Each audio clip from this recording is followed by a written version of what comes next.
Jadi orang tuanya memang perlu sekali mempunyai komunikasi, jalur komunikasi yang lebih intens justru di saat remaja ini.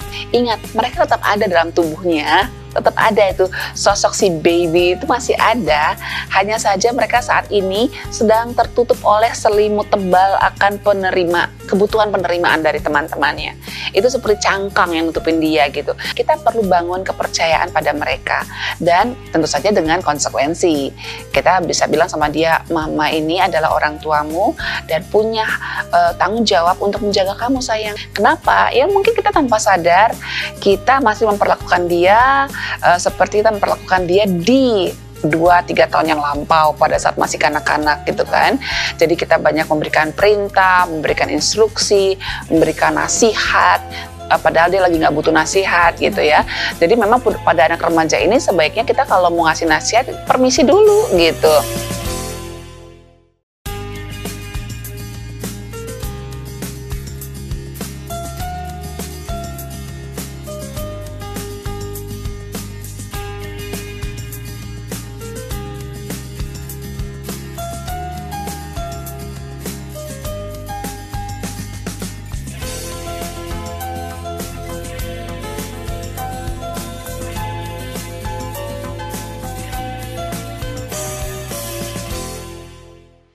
Shalom pemirsa dimanapun Anda berada, kita bertemu kembali dalam program Love Your Child, satu program yang mengajak kita untuk mendidik dan mengasihi anak-anak menjadikan generasi yang lebih baik. Kali ini kita masih akan membahas mengenai anak-anak dan bagaimana kita sebagai orang tua menjalankan peran dan tanggung jawab kita. Dan topik kita kali ini yaitu mengenai remaja. Ya, mendalami tentang remaja di masa pubertas, apa sih yang harus kita lakukan kepada anak-anak remaja kita.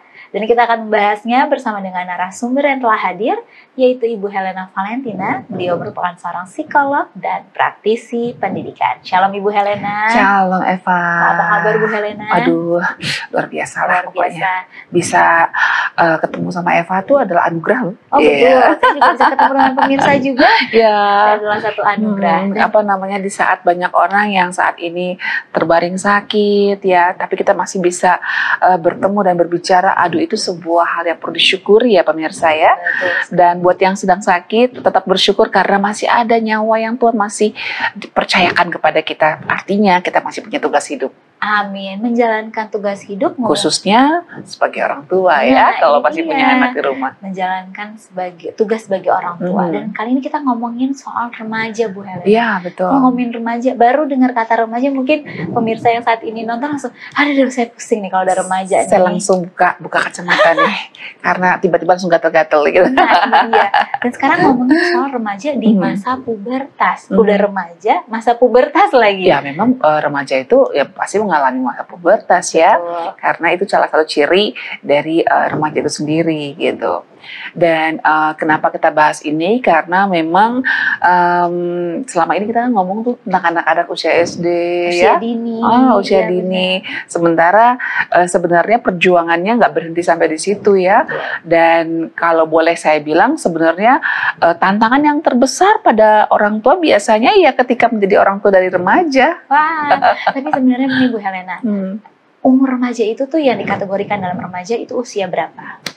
Kalau menurut WHO sih, definisi dari remaja itu pada usia rentang 12 ya, 12 sampai 24 tahun. Tapi ada juga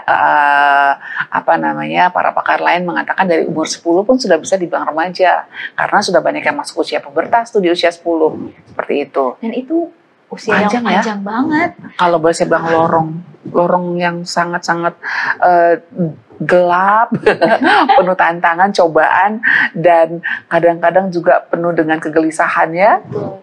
Dan isinilah tantangannya Bu Helena. Di umur yang sangat panjang dan kita tahu kalau buat kita ya, buat anak-anak remaja, masa remaja nih masa yang paling asik nih. Tapi buat remajanya asik sih. Tapi buat orang tuanya tuh rambut biasanya langsung tiba-tiba berubah warna ya. Betul. Dan katanya sih banyak sekali problema yang ternyata dihadapi oleh remaja dan orang tua mungkin melihatnya kayak dia sebenarnya nggak apa-apa, tapi ternyata kenapa-napa itu. Apa sih Bu Helena yang mau kita bahas tentang masa pubertasnya ini? Iya, sebenarnya yang saya ingin tekankan, mungkin di episode sebelumnya kita pernah juga bahas sedikit tentang remaja ya. Namun demikian, saya kali ini ingin membahas tentang hal-hal yang perlu kita perhatikan pada saat kita memiliki remaja di rumah. Ada hal-hal yang perlu kita ketahui bersama sehingga kita nggak salah melangkah nih. Karena apa? Sebenarnya para orang tua itu kalau memberitahu pada anaknya, kamu jangan begini ya nak, sebaiknya kamu pulang jam sekian ya, tolong dong kamar kamu dirapikan gitu. Atau kamu kalau kalau makan teratur dong, makan sayur lah dan semuanya. Itu kan tujuannya baik ya. Benar, tujuannya baik. Tapi kenapa sambutannya suka nggak enak gitu loh? Ya kan tiba-tiba kita melihat anak kita melengos lewat aja begitu, atau mukanya tiba-tiba cemberut. Apaan sih mama campur tangan aja. Tiba-tiba menjawab nih. Kesel banget sih mama nih. Mama kepo banget sih gitu kan. Kalau nenek, kamu tadi sama siapa sih? Mama tadi lihat kamu kayak telepon-telepon sama seseorang nih, udah punya pacar ya. Apa sih mama? Kan gitu kan, langsung pergi gitu kan. Ini saya menjiwai banget ya karena saya punya anak remaja. Saya cuma bisa ketawa karena saya juga dulu pernah ngalamin kayak gini gitu juga ya. Iya. Iyalah Bu, Pak. Kita semua pernah remaja. Sometimes kita suka lupa gitu loh. Bahwa kita juga pernah ngalamin kayak gitu kali ya. Kita juga pernah loh punya sikap yang ya mungkin membuat rambut para orang tua kita dulu gatel-gatel ya. Nah, tapi tanpa ketombe. Nah, Ibu Hana nih, sebelum kita masuk gimana caranya, memang ciri-ciri anak remaja itu yang paling kentara tuh apa Bu? Ya, yang paling utama sih tentu saja dia ada sebuah perubahan besar ya. Baik perubahan secara fisik ya kan, dimana kita ketahui bersama kalau anak-anak perempuan dia akan mengalami haid atau menarche atau haid pertama ya. Kemudian anak laki-laki mengalami wet dream atau mimpi basah, di mana dia mungkin akan terkejut badan tuh ya. Ada apa ini? Kenapa jadi basah? Aku ngompol ya. Loh kok begini? Beda ompolannya gitu kan. Nah, ini sebenarnya sangat menakutkan pada anak-anak tertentu kalau tidak disiapkan oleh orang tuanya. Jadi orang tuanya memang perlu sekali mempunyai jalur komunikasi yang lebih intens justru di saat remaja ini. Kalau pada saat mereka masih bayi ya, kita kan peluk terus tuh, ya kan? Sebenarnya kalau di usia remaja mereka juga nggak mau dipeluk di depan orang. Tapi kalau di rumah mau kok sebenarnya. Tapi ya mungkin tidak seperti halnya pada saat mereka masih SD ya. SD di lower class 1, 2, 3 gitu, di mana usianya masih 6, 7, 8, 9 ya. Tapi kalau begitu udah masuk usia 10, 11, wah itu kita mungkin akan melihat ada satu lompatan besar dari perubahan perubahan perilakunya ya. Secara fisik mungkin berubah ya, karena anak-anak perempuan kan biasanya tuh setelah itu tinggi badannya cepat ya. Nanti dia berhenti di usia sekitar 14 atau 15 gitu. Tapi kalau laki-laki justru bukan terlambat ya, dia belakangan tuh ya. Ketika perempuan sudah tinggi dia masih pendek aja gitu ya. Tapi akhirnya nanti nyusul juga sih. Iya, betul. Saya juga dulu kayak gitu. Dulu saya paling tinggi di kelas. Tapi sekarang ternyata saya paling pendek. Tapi memang ternyata hormon juga. Ya memang itu, ya. Perempuan memang lebih cepat tinggi ya. Nah, yang saya mau sampaikan bukan cuma fisik, tapi juga perilaku ya. Jadi kita dulu taunya anak ini suka banget sama Barbie gitu ya. Begitu dia masuk remaja, dia nggak suka lagi warna pink. Apa sih mami, itu warna anak-anak banget lah. Aduh tolonglah mami jangan beliin aku kayak begini dong. Gitu. Loh kan dulu kamu suka banget loh ini gambar-gambar putri gitu kan, princess gitu kan. Kadang-kadang orang tua malah suka depan teman-temannya mungkin mau menyenangkan anaknya ya, halo princess, dia langsung mami tolonglah jangan bilang princess depan teman-teman aku malu mam, tapi kan mami sayang sama kamu, tapi tolonglah mami. Beda ya. Nah waktu kecil mungkin dia mau. Ternyata ada perbedaan komunikasi yang harus dilakukan orang tua, itu dia. Ya. Jadi itu dia. Dulu Bu Helena, kita masih akan membahasnya. Harus direm dulu ya. Iya, kita mau buat pemirsa ini tetap penasaran. Stay here ya pemirsa. Ya, jangan kemana-mana pemirsa, tetaplah bersama kami di Love Your Child.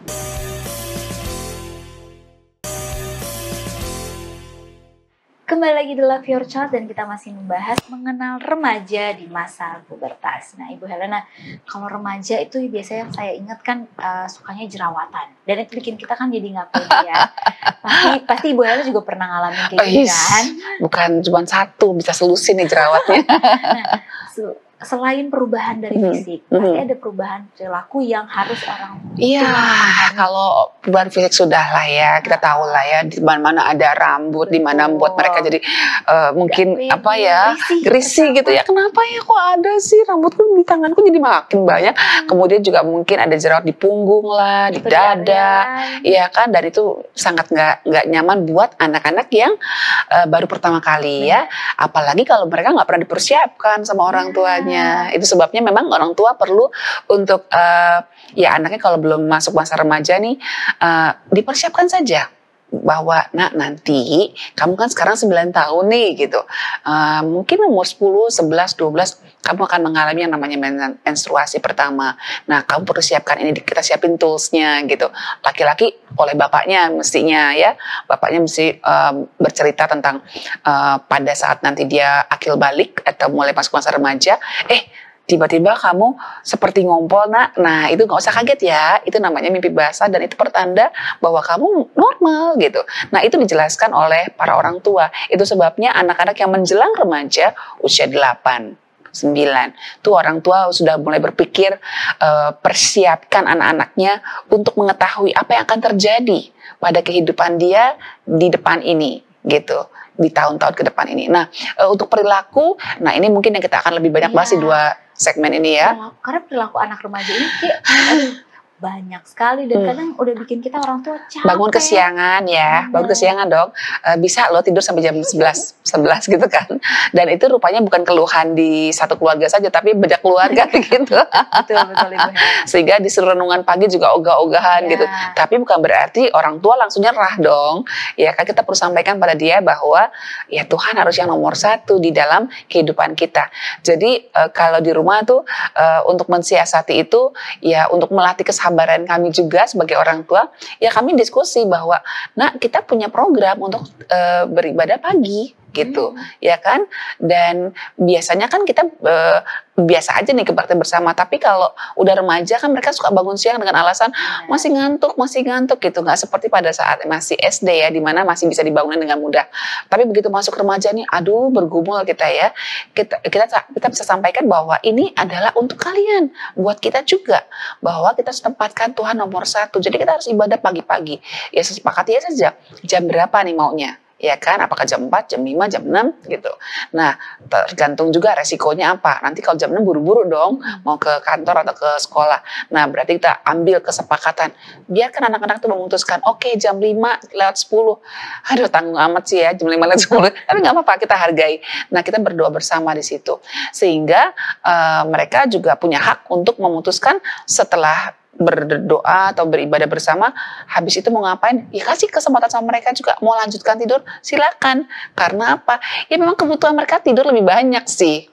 Karena kan sedang pertumbuhan tinggi badan ya. Jadi orang tua juga harus pahami ya. Nah itu dia. Sama perubahan dalam itu dia, supaya menghindari konflik-konflik yang sebetulnya tidak perlu sering-sering terjadi lah. Kalau konflik kayaknya mesti ada.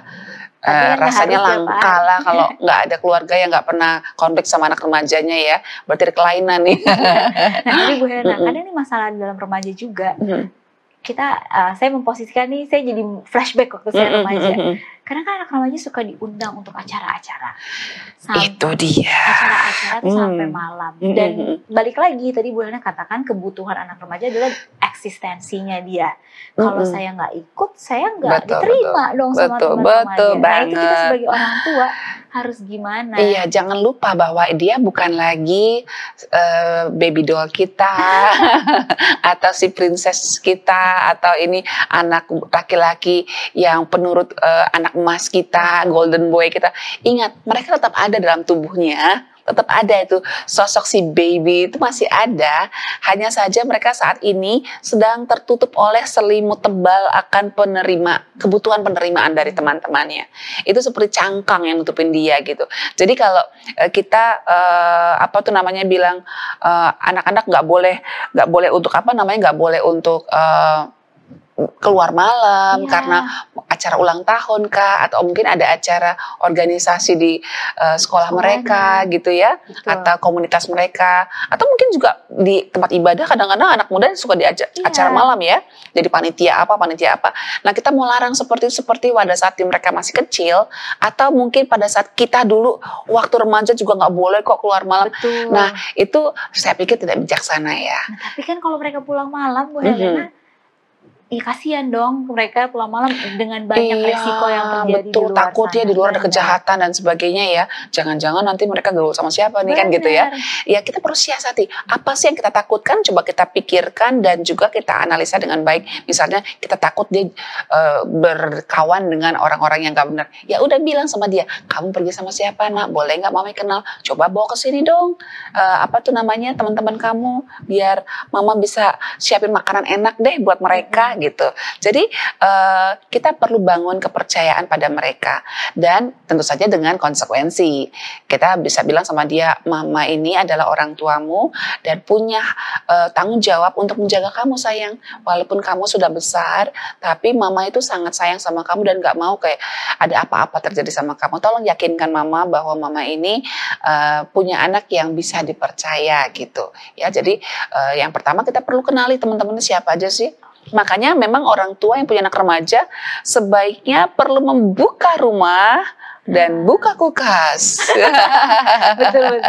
Ya kan, jadi kita harus siap banyak menerima tamu teman-teman dia gitu, dan juga siap juga untuk persediaan bahan makanan dan dikosongkan oleh mereka. Karena anak remaja kan doyan makan dong. Benar, pertumbuhan ya. Dan mereka suka ngumpul. Suka ngumpul, support saja gitu. Aduh, kan anak orang ngapain kita kasih makan? Hati-hati, itu lebih murah dibandingkan kalau anak kita gaul di luar sana tanpa kita tahu dengan siapa dia bergaul. Betul. Lebih mahal loh. Nanti kalau dia sudah terjerumus dalam, maaf nih, narkoba atau seks bebas, gimana membalikannya lagi? Mahal kan? Jauh lebih mahal. Kita siapin makanan, ya dapat pahala juga kan, memberkati teman-temannya, dan bikinlah rumah kita ini di tempat favorit buat kumpul gitu. Sehingga kita bisa pantau kan siapa nih teman-temannya. Oh itu ya, oke. Kita boleh, bila perlu kita kenalan. Nah, kamu rumahnya di mana sih? Gitu kan. Nah, mungkin kita juga perlu mengenal orang tuanya, tahu teleponnya, bisa ngobrol-ngobrol. Mama mau tante mau kenalan dong sama mama kamu, boleh nggak gitu. Tujuannya apa? Jadi kita ngerti ini anak ini kira-kira sepak terjangnya kemana aja nih gitu. Jadi kita bisa tahu pergaulannya seberapa dan kita tidak mengkontrolnya secara langsung ya. Tidak overprotective, dan kita nggak perlu ngintip-ngintip itu handphonenya. Karena kalau anak SD mungkin perlu kita lihat historinya ya. Ini anak ini bisa lihat apa aja nih gitu ya di handphonenya atau di gadgetnya. Tapi kalau anak remaja jangan coba-coba deh. Kalau menurut saya loh ya. Kenapa? Karena begitu dia merasa bahwa mamanya nggak percaya dia, ya udah dia juga nggak percaya sama mamanya. Makanya nggak jarang anak remaja yang jadi main kucing-kucingan sama orang itu tua. dia. Nah, Ibu Helena, kita masih akan membahasnya. Pemirsa, tetaplah bersama kami di Love Your Child.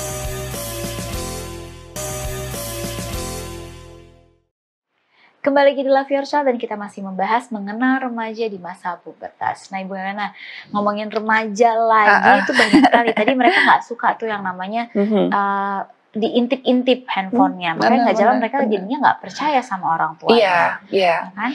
Jadi memang kita untuk tujuan kita ngintip apa sih? Kita mau tahu kan dia lihat apa, siapa yang mempengaruhi dia, dan sebagainya. Nah, mancingnya untuk itu bukan dengan cara yang seperti anak-anak ya. Kalau kita dengan anak-anak yang belum remaja itu kita bisa kontrol cepat gitu kan. Karena memang mereka masih belum ada unsur kebutuhan untuk dianggap dewasa, belum gitu kan. Tapi kalau anak remaja ini mereka udah merasa bahwa mereka tuh udah dewasa loh. Oh iya, iya benar. Padahal mereka anak-anak bukan, orang dewasa bukan. Tapi mereka merasa udah dewasa nih, saya harus diperhitungkan, saya harus dihormati dong. Betul. Ini hak saya, wah udah kayak gitu kan. Jadi kadang-kadang saya suka gini, nih anakku ya, kalau misalnya kaosnya aku pakai gitu, karena aduh buru-buru deh cabut aja deh gitu pakai. Lagi, mami kenapa pakai kaos aku nggak bilang-bilang aku? Hah? Sementara dia pakai punya aku bebas, merdeka, anytime, anywhere gitu ya. Aku gak pernah komplain gitu kan. Ternyata itulah remaja. Jadi kita perlu ingatan apa? Loh, mami pikir kamu sudah menganggap pakaian mami ada pakaian kamu, pakaian kamu pakaian mami. Bukan, mami, nanti kan kalau mami kan gede, nanti kan jadi melar dong. Nanti jadi longgar nih. Oh iya, maaf lah kalau begitu. Nah, selain itu tuh banyak sekali nih fenomena yang bikin saya tuh ketika saya menghadapi remaja yang ngajar, bikin pusing kalau mereka udah susah diajak ngobrol. Agak kesulitan ya dirinya ya. Mereka kalau tanya, kamu kenapa? Nggak apa-apa. Terus habis itu cerita lagi, nggak usah, pengen tahu banget. Nah, yang kayak gitu-gitu kan mungkin kita kakak kepo gitu. Kita baik ya Bu Helena, pengen bantu. Bukan bantu sih, ya kalau memang dia ada masalah cerita gitu kan. Tapi ternyata apa itu caranya salah? Itu cuma sekali seminggu ya, karena di gereja betul. Ya mengajar ya. Bagaimana dengan orang tua yang everyday pagi siang sore dong ya, menghadapi anak yang susah diajak ngobrol, maunya menyendiri di kamar. Betul. Kemudian kalau anak teman datang langsung wah heboh, giliran mamanya ngomong diam. Bisa jadi pribadi yang tertutup ketika dengan orang tua. Itu gimana? Iya, itu satu hal yang normal. Ya, sangat-sangat normal. Kenapa? Karena memang ada alasan-alasan yang melatar belakanginya. Kenapa? Ya mungkin kita tanpa sadar kita masih memperlakukan dia seperti kita memperlakukan dia di 2-3 tahun yang lampau pada saat masih kanak-kanak gitu kan. Jadi kita banyak memberikan perintah, memberikan instruksi, memberikan nasihat, padahal dia lagi nggak butuh nasihat gitu ya. Jadi memang pada anak remaja ini sebaiknya kita kalau mau ngasih nasihat permisi dulu gitu. Nah, kamu sepertinya lagi sedih. Boleh nggak mami ngomong? Nah gitu misalnya. Jadi kalau bilang ntar dulu deh mah, oh ya sudah gitu kan. Tapi ingat jangan berhenti. Jadi kalau dibilang nanti aja deh mah, ya udah kita ngomong yang lain. Kita ngomong yang lain yang nilainya sama. Contohnya gini, nah wajah itu mencerminkan hati loh. Kamu kalau wajahnya kayak gitu nanti disangkain kamu disalah mengerti orang loh, disangkain kamu marah lagi. Ini mama juga merasa jangan-jangan kamu marah sama mama nih gitu. Terus enggak mam, oh ya sudah mama percaya kamu nanti kalau ada apa-apa bilang sama mama ya. Sometimes kita ngomong dia diem dan kita pikir bahwa dia cuek, bebek dan tidak mendengarkan kita. Padahal enggak loh, itu terekam. Ya, itu terekam. Ya saya sedang mengalami ini karena anak saya yang pertama nih sudah menjelang remaja akhir. Masih remaja, kan 24. Betul, remaja akhir ya. Masih 20-an, 21 ya Golda ya. Nah, anak yang kedua nih masih remaja pertengahan. Jadi memang saya sedang menghadapi badai dan topan dalam kehidupan saya sebagai orang tua menghadapi remaja ya. Nah, jadi kalau mereka sepertinya pada saat kita mungkin ngasih renungan, ya kan, membaca tulisan dari kitab suci gitu ya, dari Alkitab atau bagi Bapak Ibu yang lain keimanannya ya, menggunakan kitab yang lain, mungkin dia merasa apaan sih mama? Iya. Apa sih? Duh, cepet karena kita suka dibilang, cerewet banget sih. Iya. Tetaplah berbicara. Ya, tetaplah bicara, tapi tentu saja dengan kadar yang jangan juga berlebihan membuat mereka tersiksa gitu ya, sampai akhirnya entah jadi kasar, dia tinggalin kita nih gitu ya. Jadi sambil makan, sambil kita ngobrol. Jadi biasanya kalau saya nih ingin menanamkan hal-hal yang saya ingin mereka pegang gitu, contoh tentang kejujuran, tentang toleransi, tentang bagaimana kita menghargai orang-orang yang kurang beruntung gitu. Terus bagaimana kita hormat sama dosennya, gurunya gitu. Nah, saya biasanya cerita gitu. Saya nggak bilang gini, kamu harus sopan ya sama gurumu, kamu harus patuh ya pada dosenmu. Nggak begitu saya. Jadi sambil makan saya sambil cerita, duh kamu sekarang udah semester 3 ya? Dulu tuh ya teman mami tuh, aduh di kampus tuh kasar banget sama gurunya, sama dosen tuh. Waduh, dosen ngomong apa, dia jawab apa. Sampai dosen tuh sedih loh ngelihat dia. Tahu nggak sih sekarang jadi apa dia? Jadi bapak kasihan ya. Tapi teman-teman mami yang hormat sama dosennya. Terus kalau dosennya misalnya, ya mungkin kita pikirnya penjilat. Ngapain tuh bawa-bawain barangnya dosennya. Jadi orang loh sekarang, lo hebat loh. Ya dulu orang, sekarang orang juga sih. Tapi maksudnya dia lebih berhasil. Rupanya kita perlu belajar tuh dari orang-orang kayak gitu. Menurut caranya kamu, beda ya? Menurut kamu gimana sih? Ya tapi kita nggak perlu juga kali mam sampai jadi penjilat kayak begitu.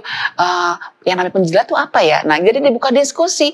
Tapi mereka jadi tahu, oh nilai-nilai ini yang harus kita pegang nih untuk kehidupan dewasa gitu. Kita perlu hormat sama orang yang sudah berjasa. Kan dosen sudah berjasa walaupun kita bayar uang sekolah, tapi sebenarnya itu nggak sebanding loh dengan pengabdian dia kan gitu kan. Jadi saya bilang, tahu nggak sih, ketika dosen kita seneng sama kita, dia akan promosikan kita. Ya kan? Sometimes mungkin di kemudian hari kita akan butuh dia pada saat sidang skripsi atau pada saat pembimbing. Ternyata dapetnya dia nih. Itu udah punya orang ini baik. Dia suka bersikap santun sama saya.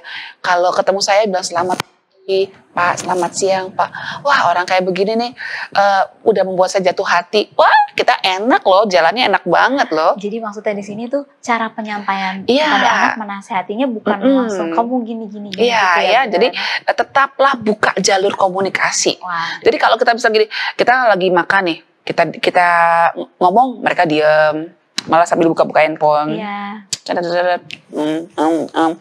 Ya ampun, kita dianggap apa di sini gitu kan. Betul. Tenang aja, pakai metode lain. Wah. Ya. Kalau saran saya pakailah metode cerita, karena sepanjang usia manusia tuh suka diceritain. Benar Ya kan? banget. Apalagi kalau true story, ya kan? Kisah nyata. Nah, Ibu Helena sebagai kesimpulan bisa bagikan kepada para pemirsa. Ya, yang pasti kita perlu percaya juga pada feeling kita, insting kita. Yang pasti kita sudah tahu bahwa saya mencintai anak saya, bahwa apa yang saya inginkan untuk anak saya adalah sebuah kebaikan, masa depan yang indah, dan rasa hormat orang di sekitarnya kepada dia. Udah, itu kita pegang baik-baik dan lakukanlah apa yang terbaik untuk membuat anak-anak kita merasa kita adalah sahabat mereka. Karena di masa remaja, anak-anak membutuhkan orang tua bukan sebagai otoritas, tapi sebagai sahabat. Nah, jadilah sahabat yang juga memegang kendali untuk membimbing mereka ke jalan yang terbaik. Amin. Terima kasih banyak Ibu Helena. Dan terima kasih banyak pemirsa yang telah menyaksikan Love Your Child episode kali ini. Tetap saksikan, cintai, dan menjaga anak Anda menjadikan generasi yang lebih baik. Dan shalom.